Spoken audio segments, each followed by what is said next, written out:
Mm-hmm. Okay, so I wasn't expecting to do this video, but now I guess as good a time as any. Um, I was cleaning Louis' paw over here.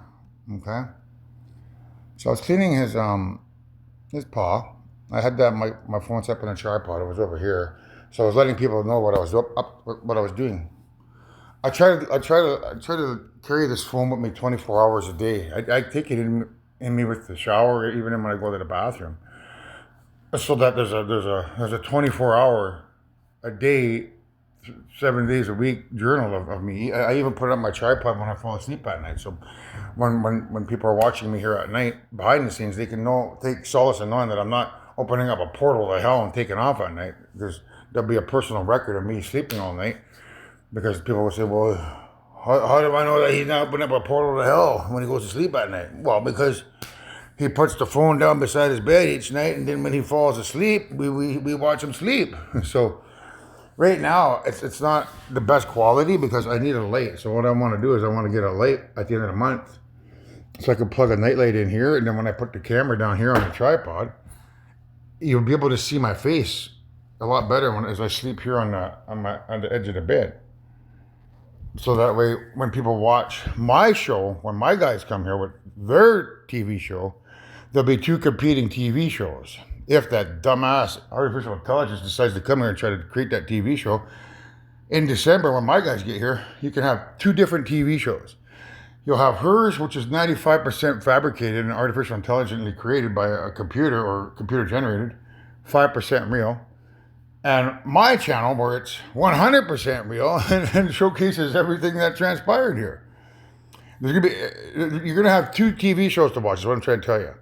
Hers, which was going to be basically a 24-hour channel of what she recorded or what she fabricated, where 95% of it is bullshit. And then you'll have my channel, which is 100% true. And it's those two competing TV shows that are going to determine who the real creator is. She's trying to discredit my name by saying I'm a bad person. But when my guys come here telling you that, no, that Native American, he's the real deal, not those Caucasians, man. Don't believe those guys. Those guys are robots. And then you got billions of people and UFOs telling the world that I'm the creator. Which one are you going to believe? Because theoretically, both could generate a computer generated video 24 hours a day. But the difference is, you have these people saying that, I'm the real deal because I'm Native American. And then you get the other half saying, no, we are because we're Caucasian. And both could create a false video. But because I'm making these videos prior to their arrival, you already have a little bit more fourth-hand knowledge. Like, well, he already said that those guys are going to create a computer show. So basically what we can do is, if we want to, weed out who's who, we could do these type of shows here where we would set the AI down, the female AI, or the male, or we would just hand select one of them and say, okay, if you're the creator, why don't you create a show like Anthony's? Because everything that we watch on his is directed by the spirits. Let's see if you can do that. So that's how we'll determine who the real deal is. When she tries to pretend to be something she's not connected to the spirit. So if she tries to do what I do here on my shows, she'll look like a complete dummy, man. And I guarantee you, she won't be able to put anything concrete good together. So we could have a challenge. We could sit there for the entire day. Okay, you make your show over there, he's going to make his show. And then we'll see at the end of the day who the real deal is. And then you guys will watch my show and you watch her show, and you'll see how she's going to stumble around like a complete fool. So, anyhow, I don't know how I got on that subject, but I'm going to try to get this back on course. So, what I wanted to talk about here in this video is demisexuality. So,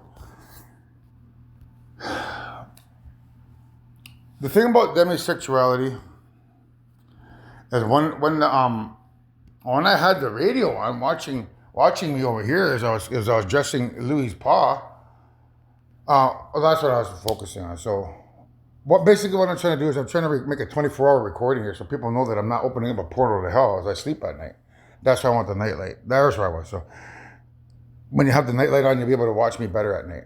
And there'll be a personal record, like going forward for the next 8 to 9 months of me sitting here in my room, every day, 24 hours a day.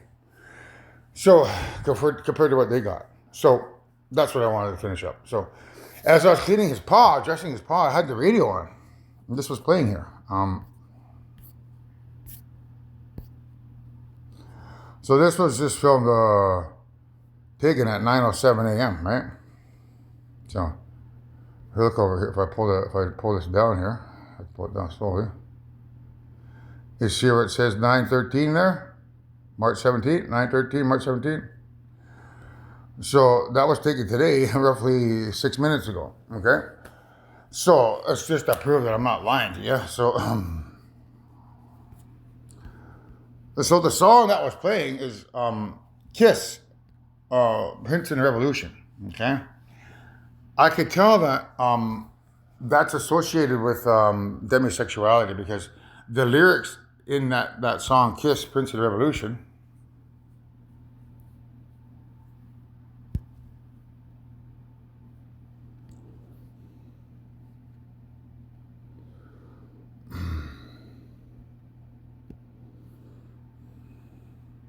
here.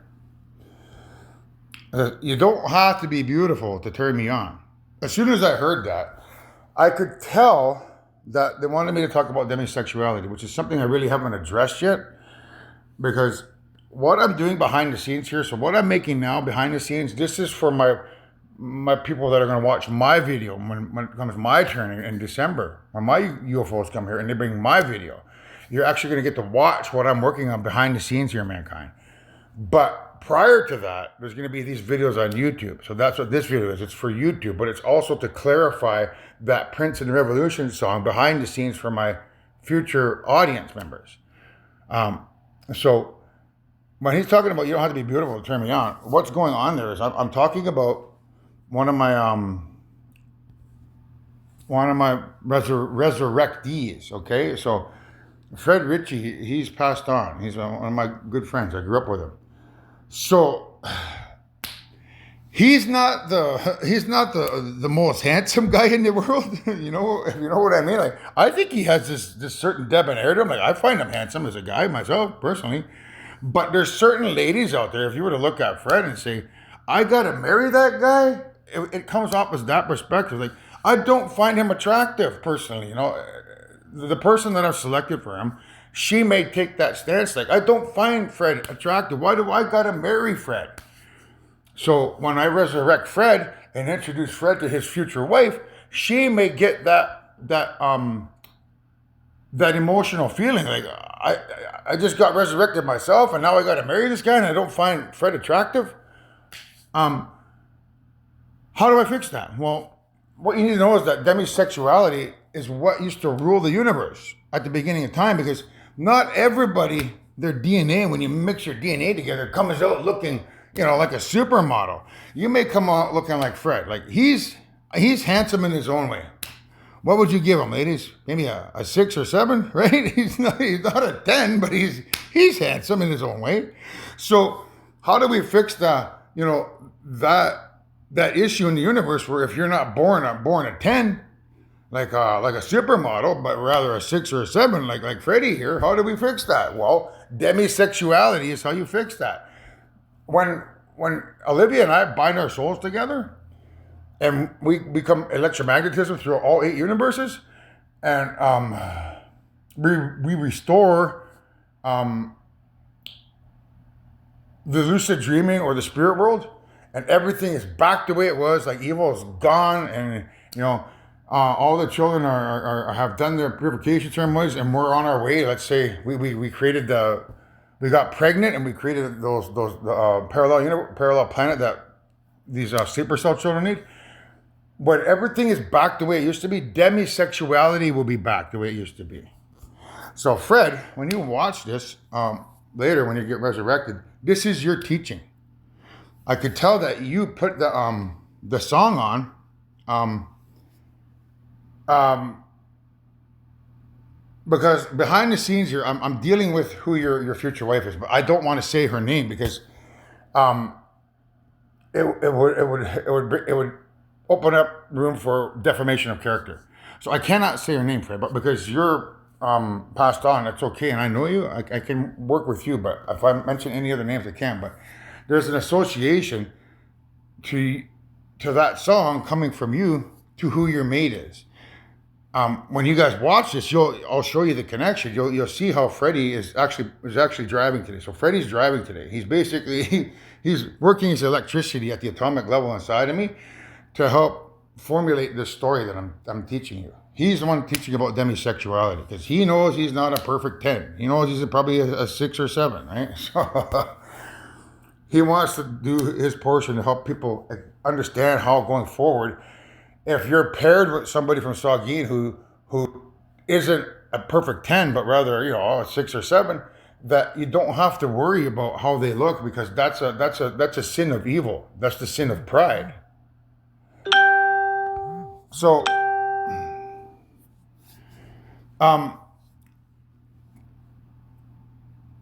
demisexuality. Let's talk about that. So let's go up here.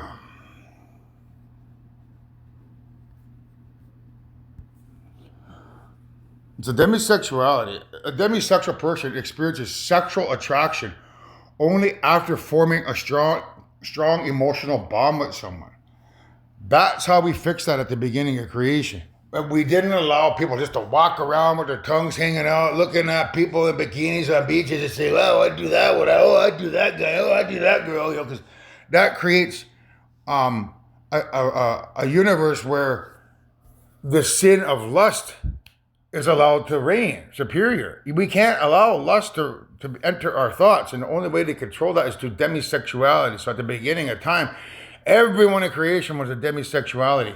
It levels the playing field in terms of who is a 10 or a 6 or 7. So you in creation, a person who's a 10 who's very beautiful and a person who's a 6, they wouldn't see that person as a 6. They wouldn't judge that person for not being as beautiful as them. They would look at them as a normal person. And if that perfect 10 got with that person who's a 6, and they grew up together and they started, let's say they were friends in grade school and they grew up all through high school, and they didn't know each other. But maybe when the hormones started changing in their bodies as teenagers, they may develop that attraction to the other person because of them knowing one another as good friends. So the emotional bond that they share as friends growing up through grade school and high school and then going through puberty is what creates that sexual attraction. And they may decide, hey, I have a strong emotional attraction to you. I'm attracted to you. Do you want to be soulmates forever?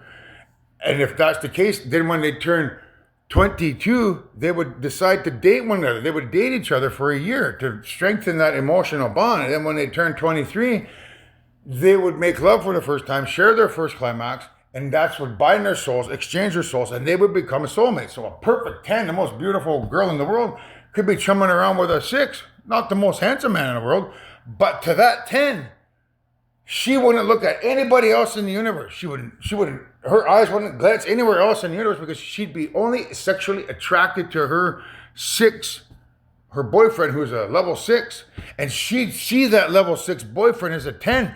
He may not be the most handsome guy in the world, but to her, because she's emotionally bonded with him, he's a perfect 10, and he sees him as the most sexually desired object in the entire universe. And that's how you create equality in the universe, through demisexuality. We don't have that now because of evil and control. And that's what Fred Spirit wants to teach you. So, Fred, it's your turn on stage. When you watch this video, that's what you're teaching mankind today. Through me, through this video that I'm uploading to YouTube soon. And later on, when I'm done uploading it, and I further explain the video behind the scenes to everyone, you'll see how mankind will see how it all links together. You're not going to see what I'm working on behind the scenes here until my UFOs get here and they bring my TV show for you to see what's working behind the scenes. You'll see how it all flows together. You'll see what was working prior to this video, then you'll see what will work after this video. But this, for now, this is just to let mankind know what demisexuality is, because right now you have this preconceived notion that the way you select mates is by through appearance, and that's not how it works, mankind. We don't select mates through appearance. We select mates through bonding, by getting to know the person first and developing a sexual attraction through that bonding, because that lasts forever. If I allow, people to select mates because they think they look cute, it wouldn't last forever. So um,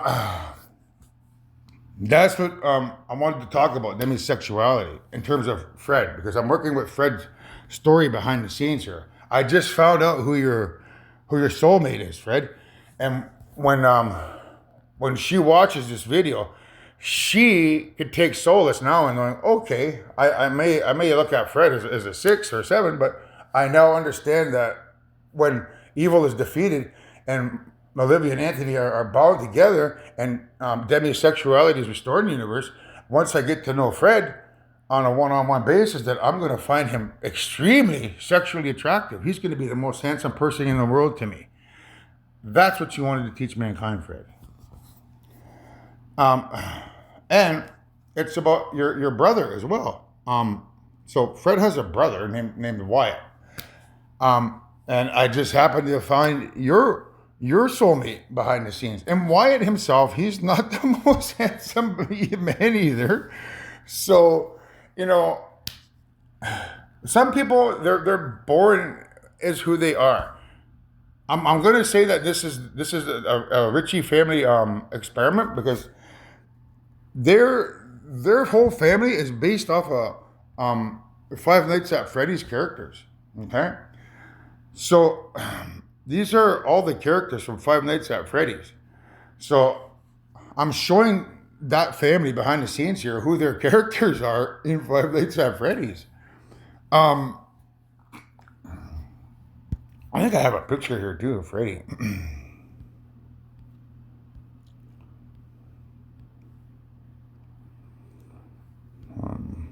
Yeah, here. So that character there, that's why I'm laughing behind the scenes here when I was making this picture.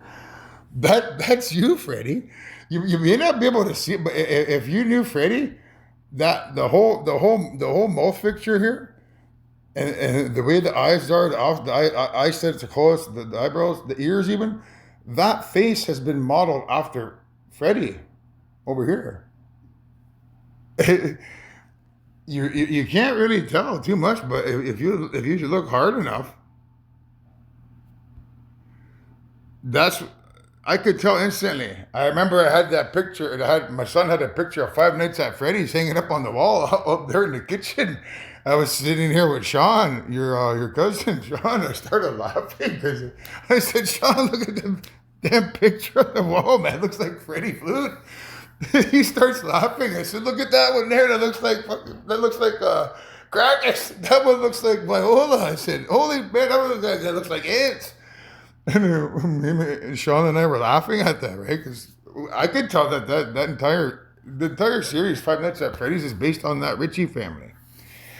So that's your contribution today, Ritchies. Okay, I know that family. I grew up with them, so I know every single one of the kids, and I used to get along with Krakus and Viola very well. So that's their contribution. So if you guys want to go look at their trailer, you can. It's about them, because that's Freddy. So I believe there's 2 of them, right? This is the one I usually use when I'm teaching. So this is just basically about Freddy, and then there's Five Nights at Freddy's 2 if you want to watch that.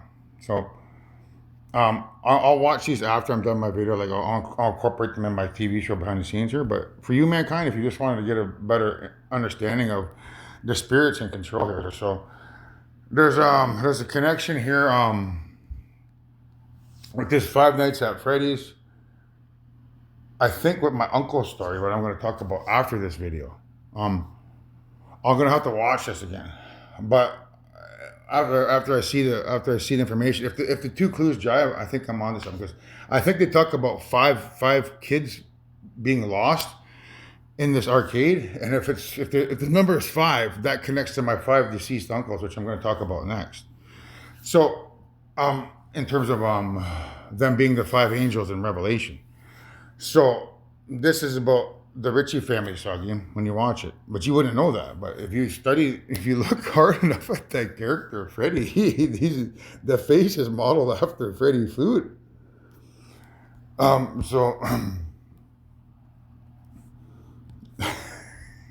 that's me laughing behind the scenes here when I'm making my video, because I could see it, Freddy.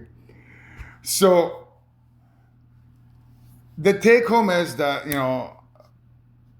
the family themselves, like, they're not all perfect tens, right? They're just average people. They're average, and somebody who else is average would find them attractive. But if you're like if you're a supermodel, and you're used to your entire family and your entire friends saying, "Oh my God, you're the best thing since sliced bread," you're gonna get a fucking ego, and that ego is gonna make you think that somebody like Freddie or somebody from the Ritchie family, who's an average person, 6 or 7 or 8, is below you. You're like, I'm a 10. Why would I want to settle for a 6 or 7, man? I don't want to settle for anybody from the Ritchie family. They're all 6s and 7s. I want to be with a 10. You get that sort of attitude, right? So that's not only Freddie teaching here, it's that entire family, and that's what the Five Nights at Freddy's is about, because they all know that they're not perfect 10s. I would say they're 6, 7, or 8s, right? So it's for people out there who are sitting high on the hog, who think, going forward forever, that you're gonna choose your soulmate based on looks. You ain't. You're gonna base your soulmate based on demisexuality. And that way, the Ritchie family, who are not perfect specimens, like, some of you out there are perfect 10s, will be able to be with somebody who is a perfect 10. So I've yet to find all soulmates for you guys from the Ritchie family, but when I do, you can take solace in knowing that, if there's any, what's that word I'm looking for? Any mental thoughts about, like, I feel like I'm not I'm not a 10 like them. I don't feel like I deserve them. That type of mentality. Like, I don't deserve them. They're beyond me. It'll level that thought in your mind. Like, it'll get rid of it, because when demisexuality is restored, everyone's going to be walking around, and we're not going to be having that thought of, wow, that person's with that person. Why is that person with Freddie? Oh, man, she's a 10. Why has Freddie got that girl? You're not going to have those thoughts, mankind. You won't be thinking, why is Freddie walking around with that wonderful model? Because you're going to be walking around only attracted to your spouse. And the only person that you're going to be attracted to is that person. You're not going to look at anyone else with lust in your eyes, is what I'm trying to teach you. Or what Freddie and that family is trying to teach you. And that's something that only Olivia and I can deliver. You might want to ask that alien when she comes here, why, if she's the boss, things aren't the way it is. Well, if you're the boss, how come demisexuality isn't the way it is? And don't say it's because he's the devil. Is it that your husband? Don't you guys have your souls bound together? What's going on there? You hear ask all kinds of questions like that. If evil reigns, throughout the universe, and I'm only one man sitting on this fucking stone rolling around the fucking planet. How the hell did I destroy demisexuality, AI? These are the questions you got to ask yourself, mankind, when she comes here, because it can determine who's a fucking liar and who's telling the fucking truth, AI.